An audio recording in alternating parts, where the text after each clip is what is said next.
Hi everyone, welcome back to DGMC. Diwane Galib, Meri Subani. To all our returning viewers, we are very happy you could join us again. And to the new viewers, we are delighted you discovered the podcast and decided to tune in for the first time. Now, if you were with me in the previous episode, you know that currently we are going through Ghazal 22 from Diwane Galib.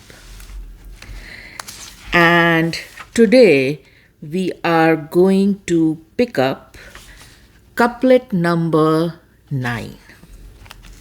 We already have episodes posted till couplet 8. So, as always, I'm going to read the couplet first and then we are going to get into the impressions.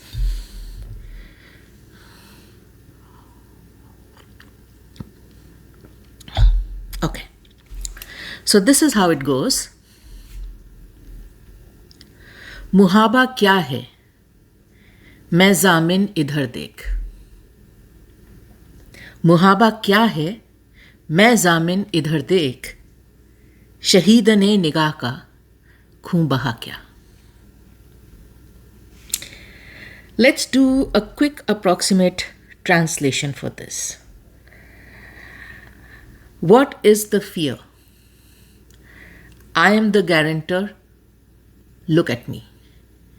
मुहाबा क्या है? What is the fear? मैं जामिन. I am the guarantor. इधर देख. Look at me. Second line. शहीद ने निगाह का. Martyrs of the eye. खून बहा क्या?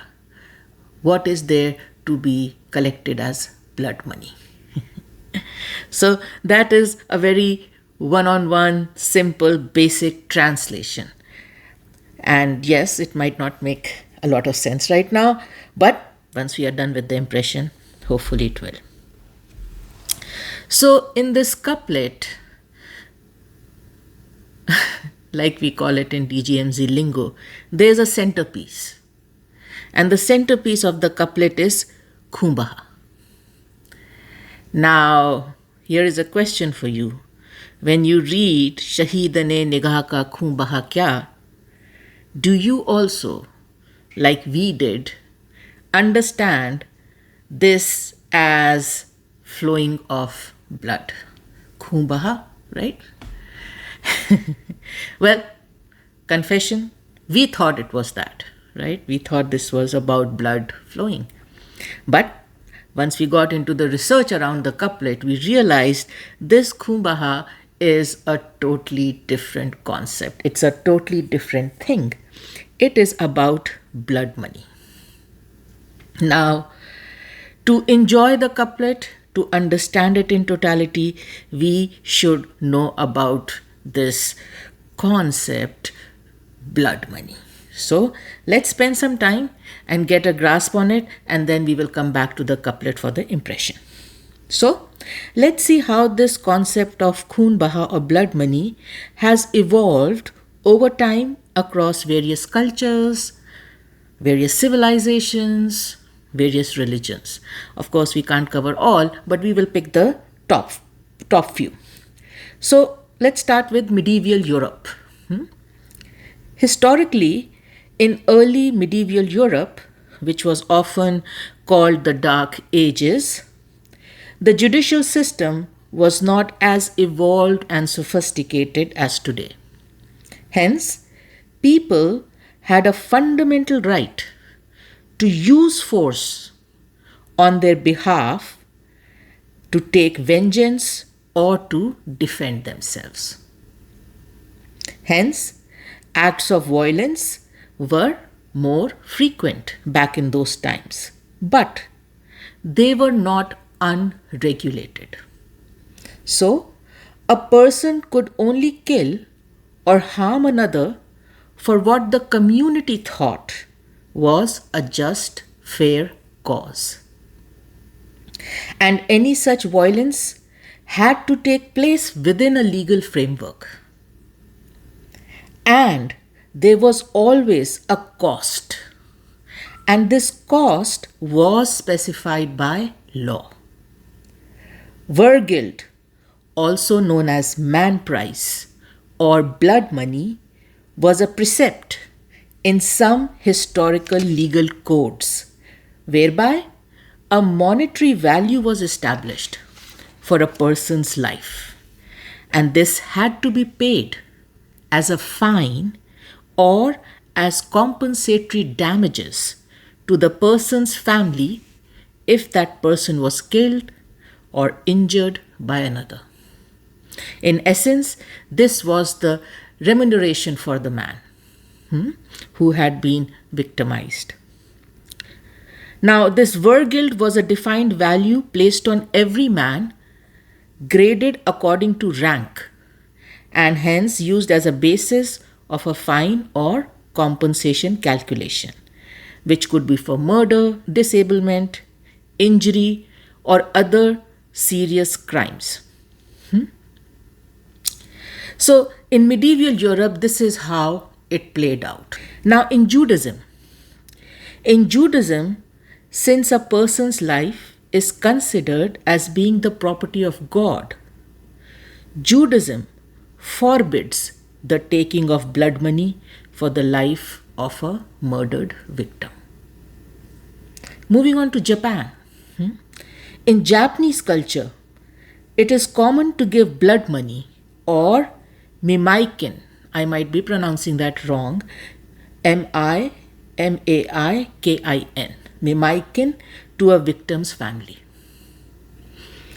In Korea, in the Korean legal system, it is common for those accused of both minor, such as defamation, or serious crimes to offer blood money, and that is called habugium. Again, might be mispronouncing it. It is spelled as Habuigeum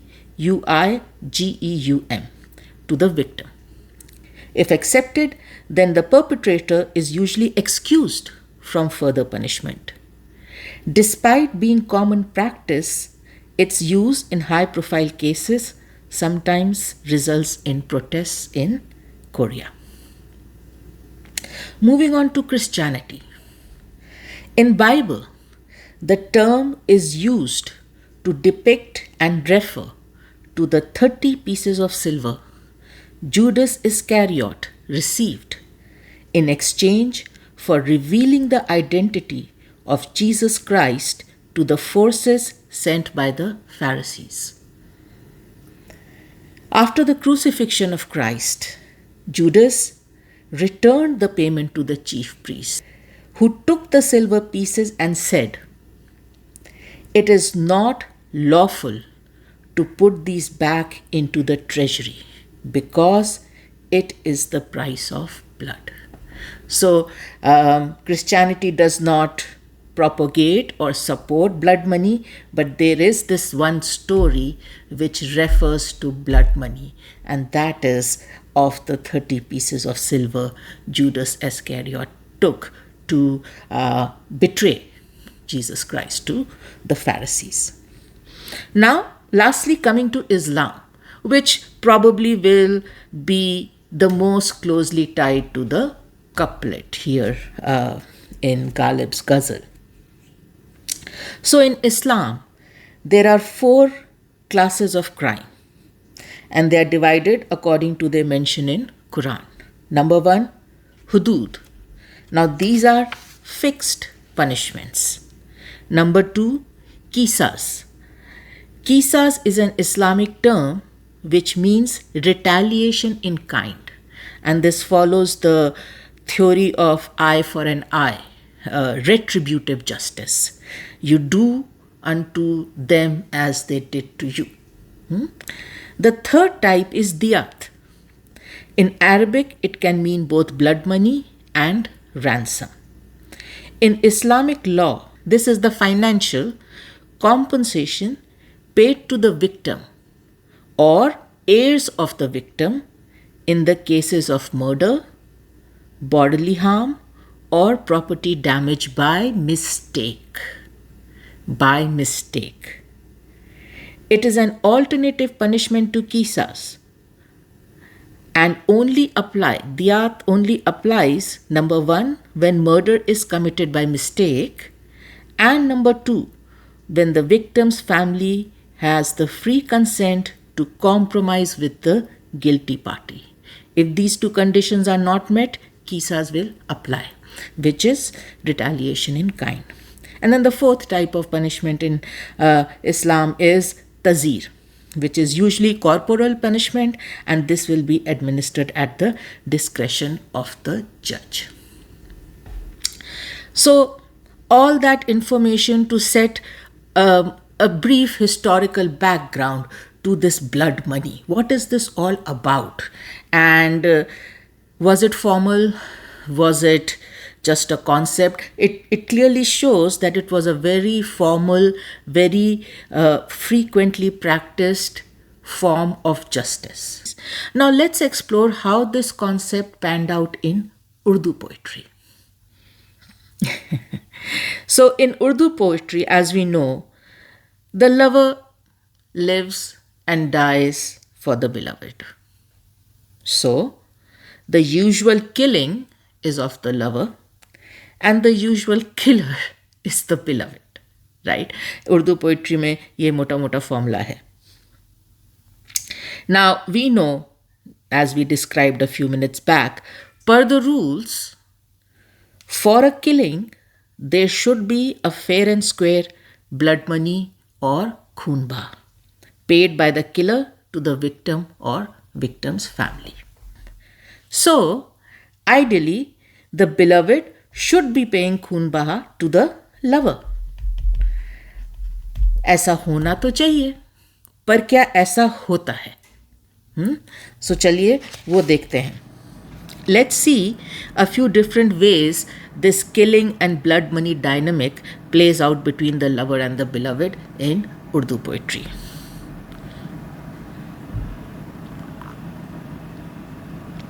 Pehla scenario. The beloved, while killing the lover, in parallel, is also paying the खून बहा for killing him. ये पहला scenario है. इसके लिए अजीज साफीपुरी का ये शेर. बुला के बात भी की और मुस्कुरा भी दिया. बुला के बात भी की और मुस्कुरा भी दिया. किया शहीद भी कातिल ने, खून बहा भी दिया. And everywhere now going forward when we say खून बहा, it is blood money. If anywhere it is about blood flowing, we will let you know. So the approximate translation of this couplet is that she called me over and talked to me, said a few things to me. And after saying what she had to say, she smiled. And this is how that murderer martyred me and in parallel paid the blood money too. So when she was talking to him and saying things to him, she was killing him with whatever she was saying. That's between them. And then after all that was done, she gave him a smile. That one elusive smile. And that is where she paid the entire blood money and got absolved of her sin. All that in one moment happening simultaneously. Moving on to the second one.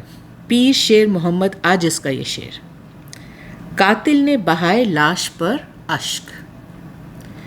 कातिल ने बहाए लाश पर अश्क, था बस यही खून बहा मेरे बाद.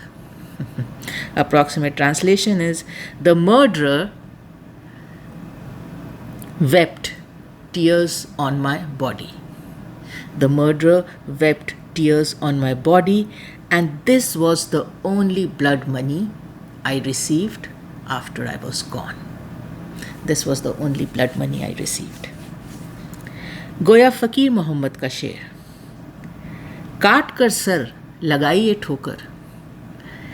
काट कर सर लगाइए ठोकर, कत्ले आशिक का खून बहा है ये.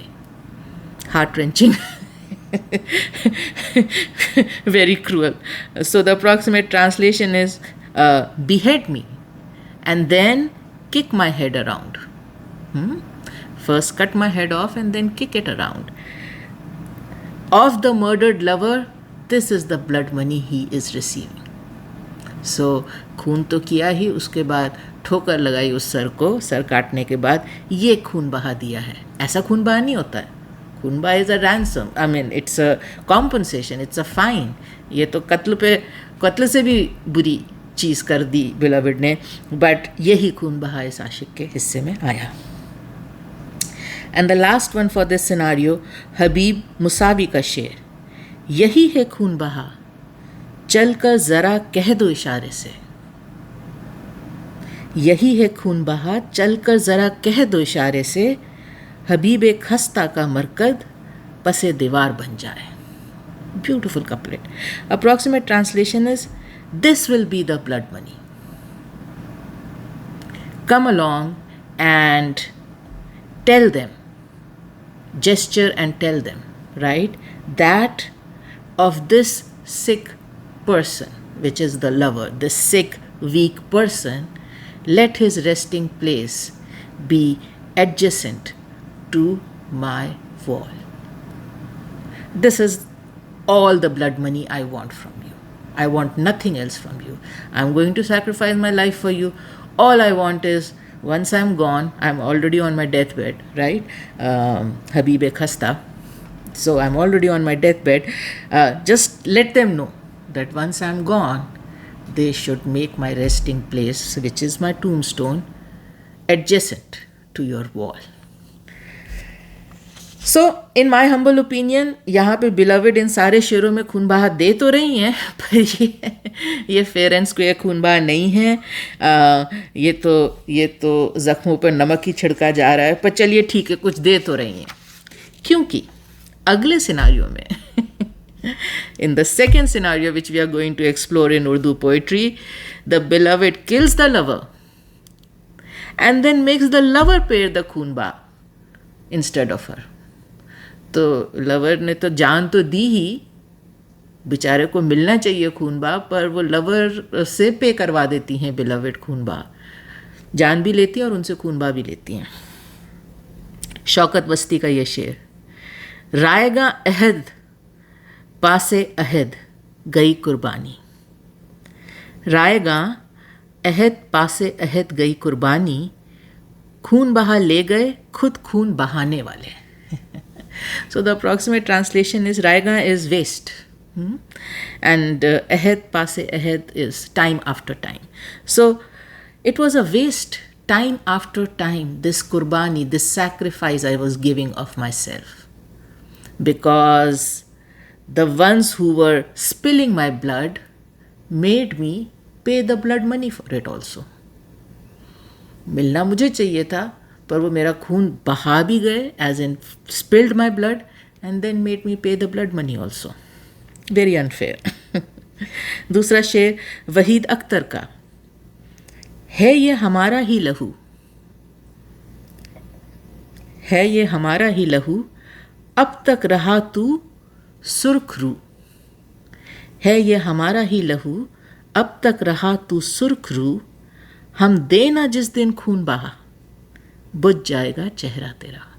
Beautiful couplet. The approximate translation is, it is our blood, it is our spilled blood that shows as rosiness and pinkness and glow and beauty in your face. Surkru, this red pink face that you have, it is our blood. The day we stop paying the blood money to you, बुझ जाएगा चेहरा तेरा, this face of yours will extinguish, it will darken, it will not glow the way it glows now. So वो second scenario था। अब एक ये last scenario है, बहुत रेयर होता है बट होता है। When the lover rightfully, justifiably demands from the beloved खून बहा for killing him. So ये वो कुछ सिनारियोज हैं जहाँ लवर खड़ा होकर बोलता है कि तुम मुझे मार रही हो, मुझे उसका खून बहा चाहिए। एंड देखिए वो किस अंदाज में होता है। फैज़ अहमद फैज़ का ये शेर, गिनो सब हसरतें जो खून हुई हैं, बहुत ही प्यारा शेर है। गिनो सब हसरतें जो खून हुई हैं तन के मक्तल में। गिनो सब हसरतें जो खून हुई हैं तन के मक्तल में, मेरे कातिल हिसाब खून बहा ऐसे नहीं होता। Beautiful couplet. The approximate translation is, count each and every dream, wish, desire that was slaughtered, that was murdered in the slaughterhouse of my body. Tan ke maktal mein, maktal is a slaughterhouse, right? Count each and every one of them, because my murderer, my killer, the way you are counting and calculating khoon baha, that is not correct, because the beloved probably is just counting one life, right? इसको एक बार मार दिया, इसका खून बहा calculate कर लेते हैं। बट आशिक बोलता है ये एक जान की बात नहीं है, ये एक जान का तो खून बहा तुम कैलकुलेट करो, ये तो तुम ले ही रही हो, पर उस एक एक हसरत, उस एक एक ख्वाहिश जिसको तुमने मारा है, या जिसको मेरे को मारना पड़ा तुम्हारे मारे अपने तन के मक्तल में, उन सब को भी कैलकुलेशन में डालो, तब ये खून बहा एक्यूरेट कैलकुलेट होगा, वरना हिसाब खून बहा ऐसे नहीं होता। इमदाद अली बहर का ये शेर, लूं बोसा खून बहा मैं उस अबरू कमान से, लूं बोसा खून बहा मैं उस अबरू कमान से, अब तो जिगर से तीरे निगाह पार हो चुका। कितना प्यारा शेर है, बहुत ही प्यारा शेर। So the approximate translation is, I am going to take a kiss as the blood money from this murderer who has eyebrows that are shaped like the bow, because now the arrow from her eyes has actually penetrated and come out from the other side of my heart और liver, जिगर को आप दिल या जिगर जैसा समझना चाहें समझ सकते हैं। एंड यहाँ पे वो याद आ रहा है, हम लोगों ने अभी लास्ट गज़ल में, ये ना थी हमारी किस्मत, उसमें वो जो शेर है ना, तेरे तीरे नी में कश को ये खलिश कहाँ से होती जो जिगर के पार होता, उसमें हमने ये पूरा डायनेमिक बहुत प्यार से, बहुत इत्मीनान से कवर किया है। बिलवर्ड की आँखों से चले तीरे and how they penetrate the heart, वहाँ पे तो गालिब अटका देते हैं उनको दिल में खलिश के लिए, तो जिंदा रहते हैं पर खलिश हो जाता है, खलिश होती है। यहाँ पे पार हो गया तो ये तो मरेगा, राइट? सो वही बोल रहा है शायर कि अब तो मैं मर गया हूँ, अब तो ये तीर पार हो गया, तो अब मैं लूँगा खून बहा, बिकॉज आपके अबरू कमान से जो तीर चला था वो पार हो गया। हैदर अली आतिश का ये शेर, बोसा लेगा दस्ते तेगे कातिले बेबाक के, लंबा वर्ड कॉम्प्लेक्स है, बोसा लेगा दस्ते तेगे कातिले बेबाक के, आतिशे मकतूल अपना खून बहा ले जाएगा। सो क्लियरली सो यहाँ पे भी the lover is saying, as blood money I want a kiss, I want to kiss the hand that held the sword that killed me without any hesitation, right? Daste tege katile bebak, the hand of the murderer which held the sword that killed me without any hesitation. I want to kiss that hand as my blood money. Because this is how Atish Maktul, this is how Atish, poet is referring to themselves, Maktul, the slayed one. So this is how this slayed Atish is going to recover his blood money. So ये 3-4 scenario how the murder and blood money dynamic plays out in the world of Urdu poetry. अब इनको पढ़ने के बाद इतना तो समझ में आ रहा है कि इश्क की दुनिया का असूल थोड़ा उल्टा है compared to medieval Europe and Japan and Korea, right? यहाँ पे असूल थोड़ा उल्टा है. The lover not only volunteers to get killed by the beloved, but then also pays the blood money for his killing on her behalf to exonerate her. To set her free, क्योंकि blood money की यही beauty है, आपने एक बार पे कर दिया तो अब आप उस जुर्म से आज़ाद हैं। अब आपके ऊपर कोई इल्ज़ाम नहीं है क्योंकि आपने खून बहा पे कर दिया है। सो ये मातम फजल मोहम्मद का शेर, खून बहा माशूक से लेते नहीं, खून बहा माशूक से लेते नहीं, आशिक इंसाफ बेदादी हैं हम। प्यारा शेर है। The approximate translation is, we don't take blood money from the beloved. By extension, though she is our killer, we don't take blood money from the beloved, and this is the unjust justice of the lover.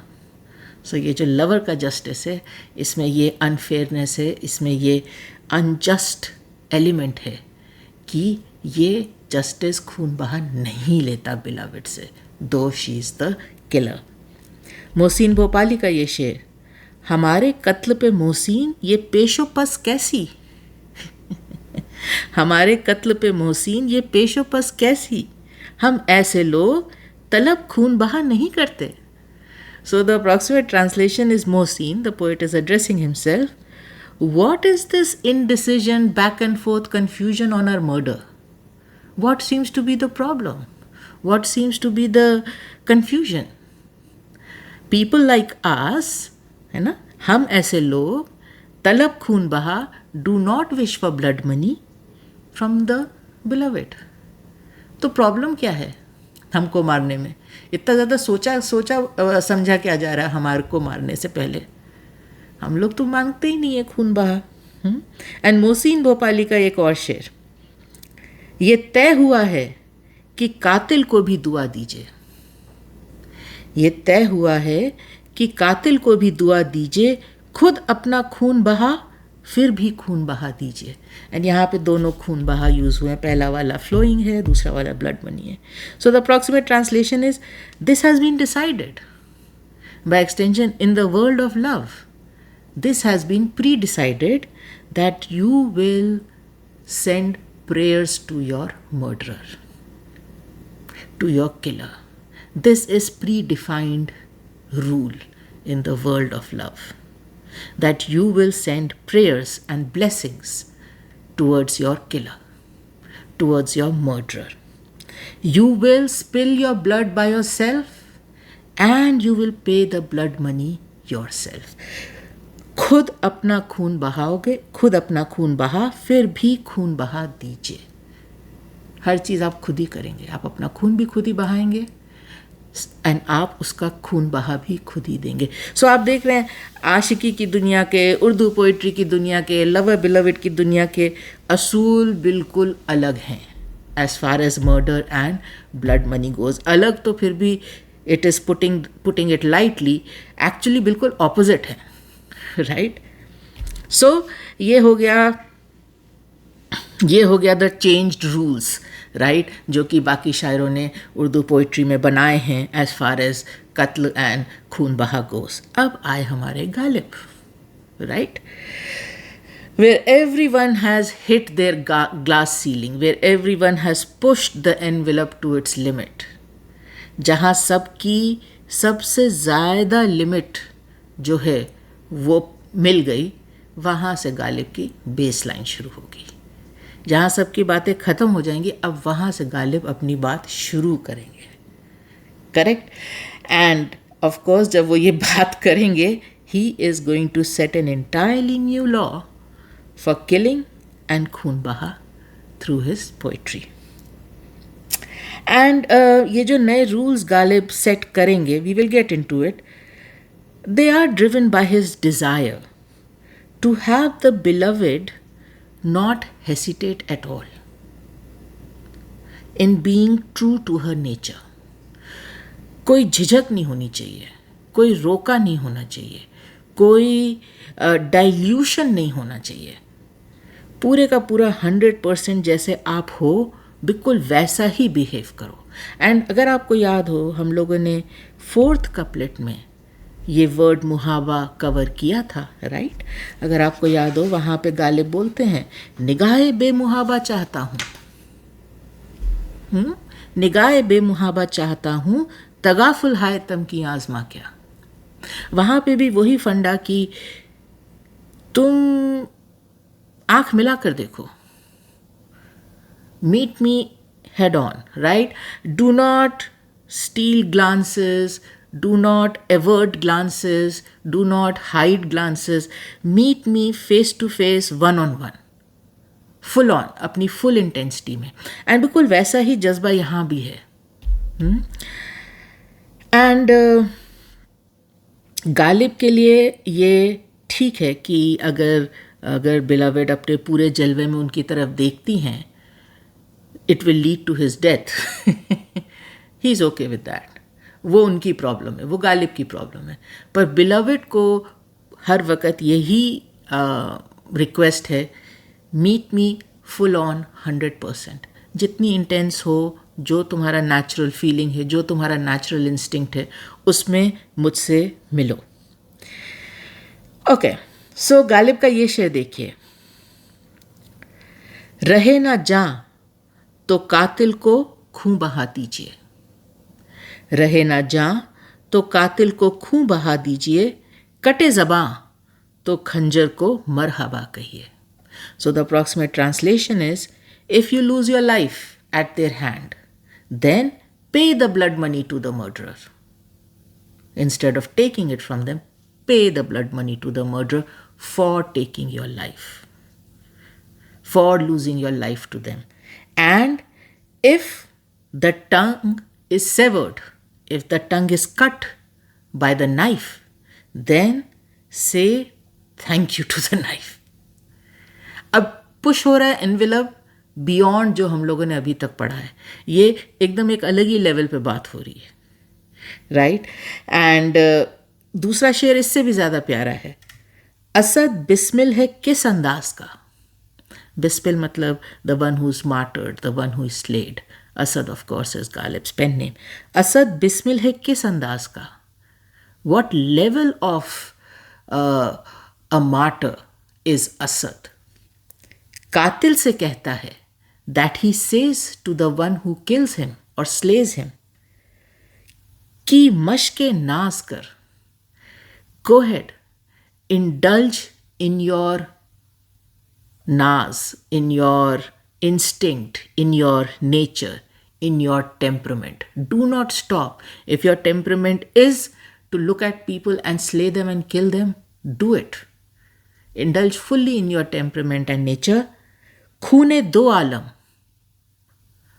the blood of the two worlds or the blood of both the worlds मेरी गर्दन पर, are on me.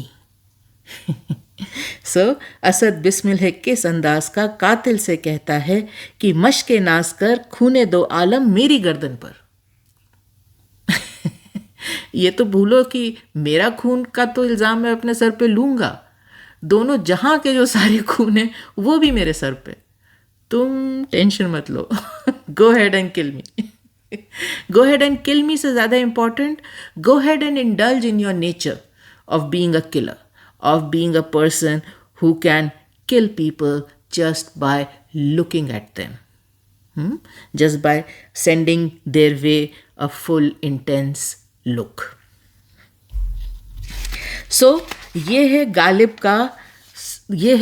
का take on murderer and खून बहा. So after reading these two couplets, we are getting a very rare insight into Ghalib's thinking and approach.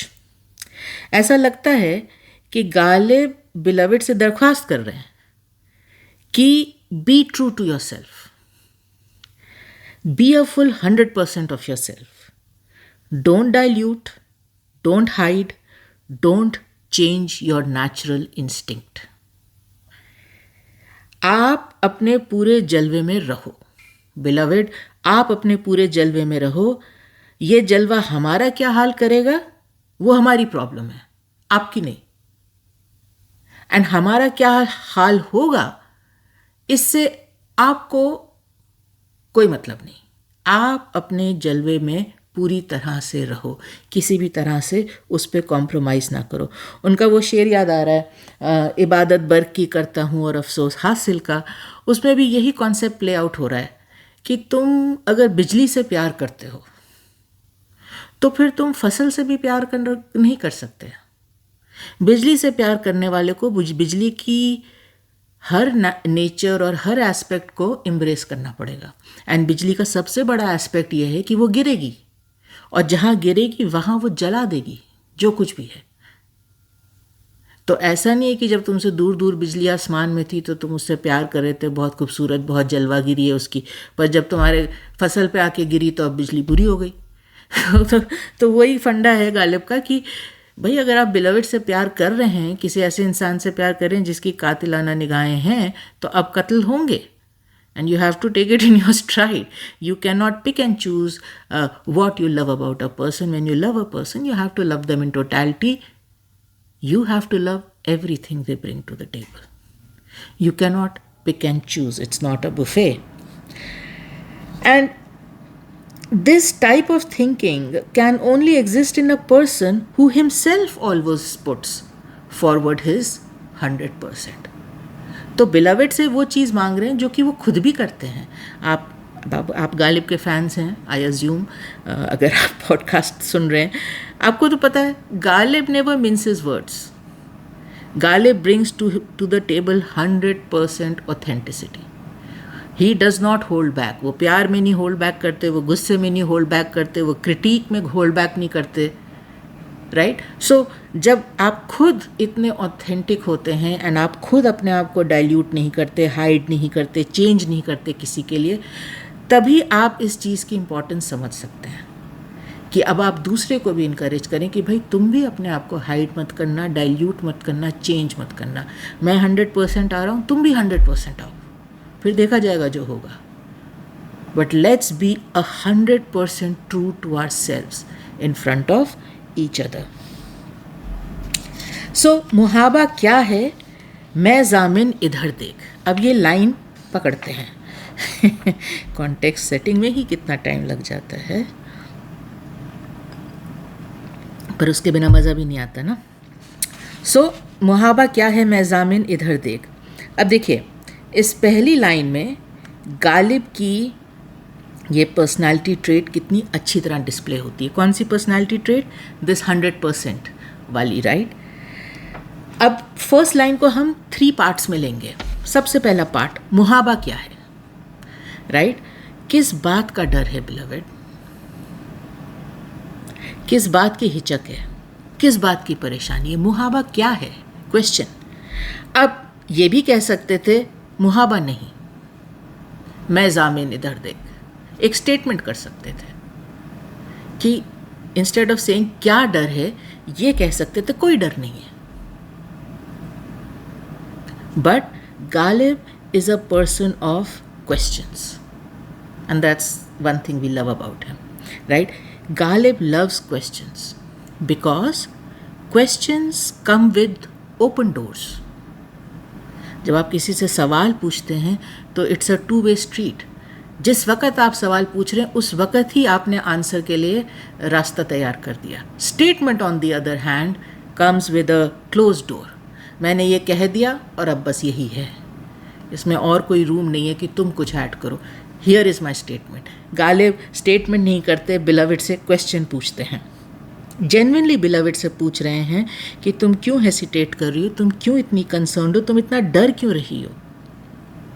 अब आप ऐसा सोचिए अपनी ज़ाती ज़िंदगी में अगर हम लोग कुछ ऐसा करना चाह रहे हैं जिसमें थोड़ी हिचक लग रही है, थोड़ा डर लग रहा है, थोड़ा एप्रीहेंशन हो रहा है, and somebody who claims to love us और केयर फॉर अस आके हमारे बगल में खड़ा हो जाए और हमसे पूछे किस बात का डर है, क्या डर है, तो एकदम से एक हौसला अफजाई तो हो जाती है ना कि चलो शायद इतनी डरावनी बात नहीं है, राइट। चलो इनको बताते हैं क्या डर है, राइट। फिर ये हमको कुछ सलाह मशवरा देंगे। सो बिल्कुल वैसा एक सिनारियो ऐसा लग रहा है कि प्ले आउट हो रहा है कि गालिब उनसे पूछते हैं मुहाबा क्या है, किस बात से डर रही हो, किस बात से झिझक रही हो, क्या तुम्हारे हाथ रोक रहा है। एक्चुअली आँखें। सेकेंड पार्ट, मैं जामिन। जिसका ट्रांसलेशन है आई एम द गारंटर, मैं जामिन। डर क्यों रही हो, मैं जामिन, आई एम योर गारंटर, मैं हूं ना। वो जो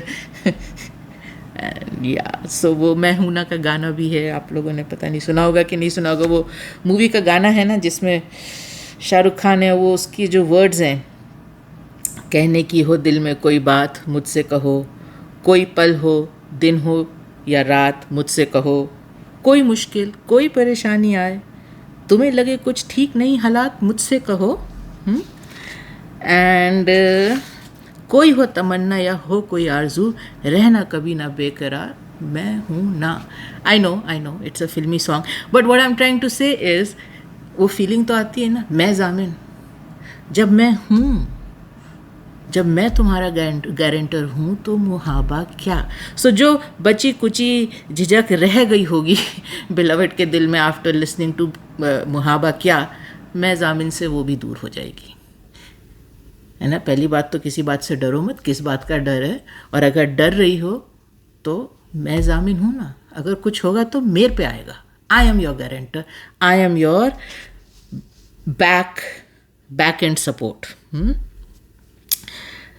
You go ahead, do what comes naturally to you, beloved.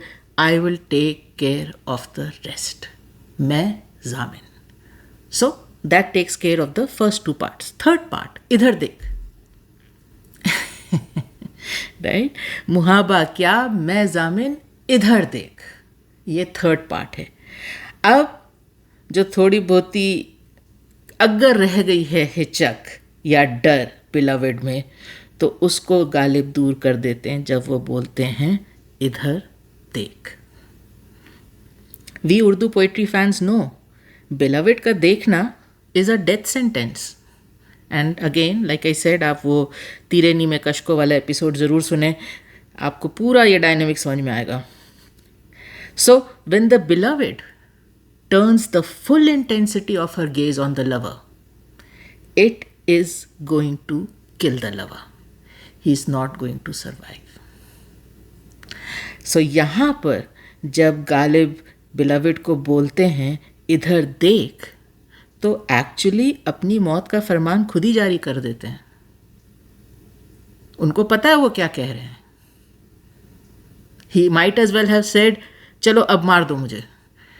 मुहाबा क्या है, मैं जामिन हूँ, मार दो मुझे. बिल्कुल वही चीज़ है, पर गालिब हैं तो फिर उन्होंने बोला इधर देख. स्टाइल है, but he knows what he is saying. Beloved को अब ये भी जहमत नहीं उठानी पड़ेगी कि वो खुद डिसीजन लें, या उनके ऊपर ये भी इल्ज़ाम नहीं आएगा कि भाई इनने खुद डिसाइड करके मारा.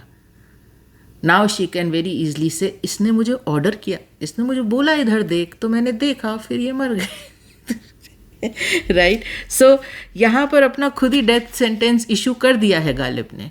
तो वो चीज़ भी बिलवड के जहन पे अब कोई बोझ नहीं रख सकती कि भाई बिलवड ने अपनी तरफ से डिसीजन लिया गालिब की तरफ देखने का, एंड देन गालिब का कत्ल किया देख के. So that takes care of the first line. मुहाबा क्या है, मैं जामिन, इधर देख. Moving on to the second line. शहीदने निगाह का खून बहा क्या. So in the second line, Ghalib continues to explain to the beloved why she should not hesitate or worry about killing him. अब the first thing that strikes us in the second line is the word शहीद. क्योंकि अभी तक आप देख रहे थे जितने भी शेर शायरी हम लोग पढ़ रहे थे, उसमें कत्ल की बात हो रही है, कातिल की बात हो रही है, खून की बात हो रही है. ये अब यहाँ पे एकदम से शहीद वर्ड यूज़ किया. क्यों? ये क्यों नहीं क्या कहा कत्ले निगाह और कातिले निगाह और समथिंग लाइक दैट, राइट, कि जिसका कत्ल निगाह से हुआ. ये क्यों कहा वो शहीद निगाह से हुआ. सो शहीद in Islam denotes a martyr. The word is used frequently in Quran in the generic sense of witness, but only once it has been used in Quran in the sense of martyr, somebody who dies for his faith. So clearly, Ghalib considers his killing by the beloved not just any murder, not just any criminal murder, but it is a murder for a just cause, and hence it is martyrdom. And Ghalib का just cause क्या है? Love. This is the cause he believes in, this is the cause he has faith in, and he genuinely believes that if he's going to die for this cause, it is not just dying, it is martyrdom. So वहाँ पर एक reverence का connotation बहुत प्यारी तरह weave किया है शेर में, शहीदन ने निगाह, एंड देन जब निगाह उसमें ऐड कर दी तो गालिब बड़ी प्यारी तरह he has locked the beloved's so called murder weapon with his martyrdom, right. So उनका शहीद होना, निगाह जो थी वो एक्चुअली मर्डर वेपन था. सो शहीद ने निगाह. And then the second part, खून बहा क्या. What is the blood money for this kind of martyrdom by eyes? अब क्या जब वो कहते हैं तो of course lot of permutation combinations. So let's explore some of the possibilities. So per Ghalib in this second line, someone who was martyred by the eyes of the murderer needs no blood money paid to them. Question उठता है, why not? Why not? जान तो गई है ना, जान किसी ने दी है, जान किसी ने ली है, तो फिर खून बहा क्यों नहीं पे होगा? क्यों गालिब ये सोचते हैं कि यहाँ पर खून बहा एप्लीकेबल नहीं है? सो 2-3 ख्याल जहन में आते हैं. नंबर 1, गालिब ने खुद कहा था इधर देख. पहली लाइन में खुद कहा था इधर देख, तो फिर बिलवेड पे इल्ज़ाम कैसा? बिलवेड तो नहीं देख रही थी, बिलवेड तो डर रही थी. मुहाबा क्या? बिलवेड को मुहाबा था, वो डर रही थी, हेसिटेट कर रही थी, नहीं देख रही थी. गालिब ने उनको बोला मुहाबा क्या, मैं जामिन इधर देख. So Ghalib was the one who volunteered, who actually ordered or dictated the beloved to look at him, and then got slayed by her gaze. So it was not a murder, it was a voluntary martyrdom. बाद में शहीद भी बोला उन्होंने, right. So it was a voluntary martyrdom, and hence since there was no murder, there is no justifiable cause to demand any blood money. Beloved ने accidentally या जान के गालिब का मर्डर नहीं किया. गालिब ने खुद बोला इधर देख. ये पहला रीज़न दिमाग में आता है. दूसरा रीज़न, अब इस कत्ल में खून तो बहा ही नहीं. Literally speaking there was no blood spilled. अब अगर आपको किसी के लिए ब्लड मनी कैलकुलेट करना है, वो तो आज के जस्टिस में भी है, भाई बॉडी होनी चाहिए, खून होना चाहिए, मर्डर वेपन होना चाहिए, ये सब चीज़ें होनी चाहिए. ये सब तो कुछ है नहीं. ये तो मेटाफोरिक डेथ हुई है, आँखों से हुई है, खून तो कहीं स्पिल हुआ नहीं है. तो ऐसी कोई लिटरल एग्जाम्पल या लिटरल सबूत तो है ही नहीं. तो फिर अगेन, अगर खून बहा ही नहीं है, when the blood has not been spilled, literally speaking, then how does the blood money for spilled blood come into question? So ये दो ख्याल दिमाग में आते हैं कि शायद ये ड्राइव कर रहे हैं गालिब का असेसमेंट दैट शहीदने निगाह का खून बहा क्या. खून बहा is not applicable in this case because this case is different when compared to your normal killing or murder. And this is where Ghalib very beautifully in the second line sets his killing apart from any regular killing or murder, and hence tells the beloved, the regular rules of spilling blood and demanding blood money do not apply to us.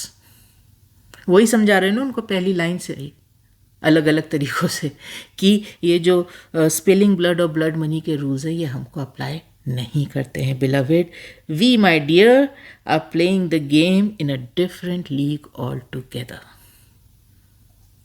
We are playing this game in a different league altogether. All those rules of Khoon Baha etc. don't apply to us. So that takes care of Shaheedane Nigah ka Khoon Baha kya. And that brings us to the end of the couplet. Mahaba kya hai, main zamin idhar dekh. Shaheedane Nigah ka Khoon Baha kya. This is a lovely couplet from Ghalib, where we see him reinvent the rules of the game. In fact, he completely changes the way the game is played. So yes, normal religious and cultural context में इसका एक version है, Urdu poetry में इसका एक version है, पर गालिब की पोइट्री में इसका एक बिल्कुल अलग ही वर्जन है. And hopefully, with all the context, etc., you were able to enjoy the essence and the meaning and the underlying meanings, right? Ghalib का मीनिंग तो क्या ही हम समझेंगे, बट अंडरलाइंग जो तहें हैं उनमें से कुछ अगर हम लोग खोल के समझ पाएँ, इंजॉय कर पाएँ, वो बहुत है. गालिब का पूरा मीनिंग समझना तो इंसान के बस के बाहर की बात है. Anyway, let us know via your comments whether you liked this episode, whether it clicked with you. It is always a joy to hear from you, everybody who takes the time and effort to interact with us via comments, likes, etc. We really appreciate it. That is what motivates us to keep creating this content week after week and come here and share it with you. Now, as always, for the new viewers, a very strong recommendation. Please access the episode titled Introduction to DGMC. That episode will give you a good insight into the motivation and inspiration behind this podcast. What are we trying to do here? हम क्या करना चाहते हैं यहाँ पे हर हफ्ते आके?